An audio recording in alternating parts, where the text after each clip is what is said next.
Boschke is joining us to talk to us about fear. Yes. Is it a Yes. physical thing? Is it a feeling? What is it?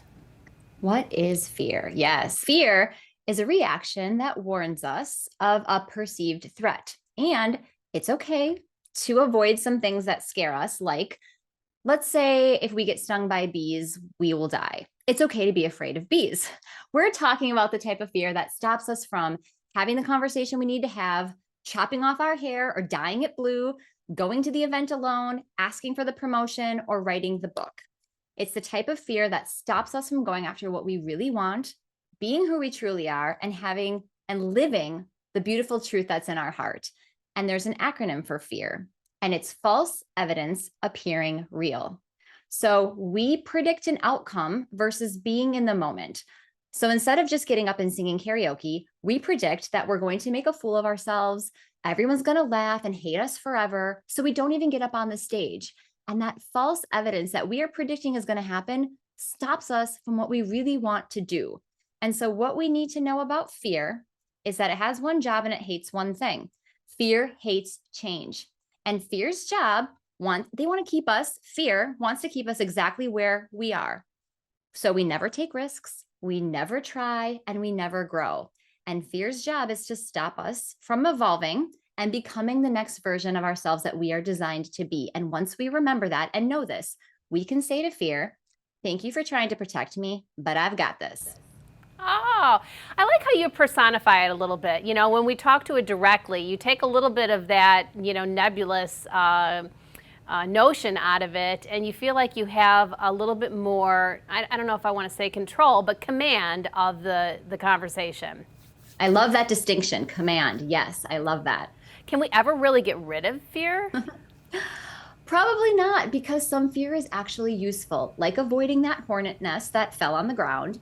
But we can use fear differently by recognizing that if we are afraid, we're probably actually doing it right. And think of fear as your fuel to push you past the hesitation and all the reasons why not, and rocket yourself on the other side of that door. Because the reality is, we are not supposed to know what we are doing when we've never done it before. Everyone starts somewhere, and your first time won't be your best time, but it doesn't have to be your last time. And remember, fear is a passenger that rides in all of our cars, so you are not alone. Okay, that's fair, for sure. So what are some ways that we can deal with it? Yes. Okay, I've got 4 ways. The first is to check your excuses, because most of the time excuses are protecting a fear. So the next time you hear yourself say, or you think I can't, and you really want to do it, determine, is it really that you can't do it, or are you just hiding? Number 2 is to take small action. You are never going to feel completely ready for anything. And the only way that anything happens is by beginning. So, do you want to change professions or start your own business or quit your job and travel the world for a year? If you want to do that, start small. Have conversations with the people that have done that before. Do a Google and remember that the first version of anything is necessary to grow. And remember, at some point in life, we didn't know how to walk, but we started crawling. And then we got up and we wobbled and then we fell down 1,000 times. We all start somewhere. So we have to give ourselves a break and remember that before we can run, we have to first learn to crawl. Number 3, practice being afraid. Do things you've never done before or that you won't be good at so that you can practice starting and learning and figuring out what you would do differently next time. This could be as simple as, okay, I'm a little bit afraid to take a group fitness class, so I'm going to grab a friend and let's go to this kickboxing class. Or my balance is not the best, so I'm going to go out on a paddleboard or go dancing or start writing a blog. Here's the thing. We are all bad at some things. Like nobody's good at everything. And just because you're bad at something doesn't mean that it's something you shouldn't do. I love karaoke and I am no Mariah Carey. Number 4, reframe rejection as redirection. So fear of rejection is so natural. And we think that it means as we as humans are being rejected, and that's not the case.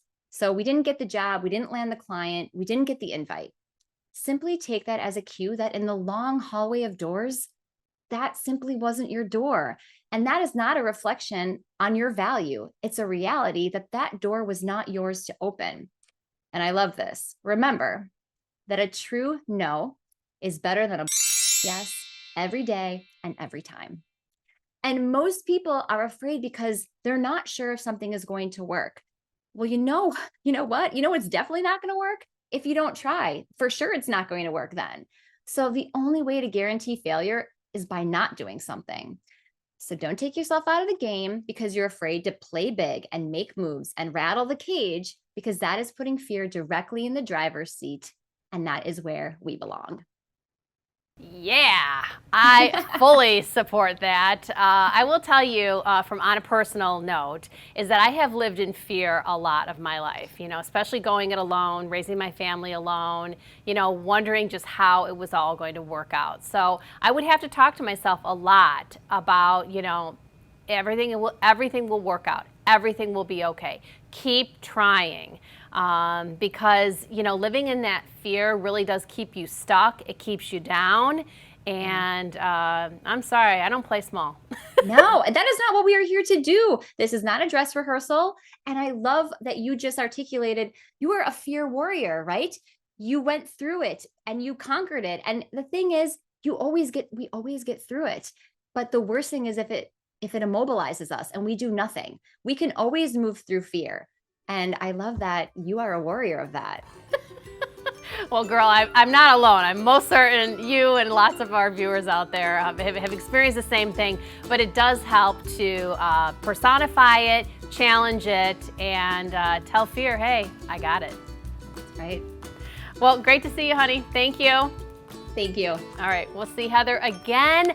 I encourage you, face your fears. It's a real thing. And don't let that fear be in the driver's seat. You put it in the back seat.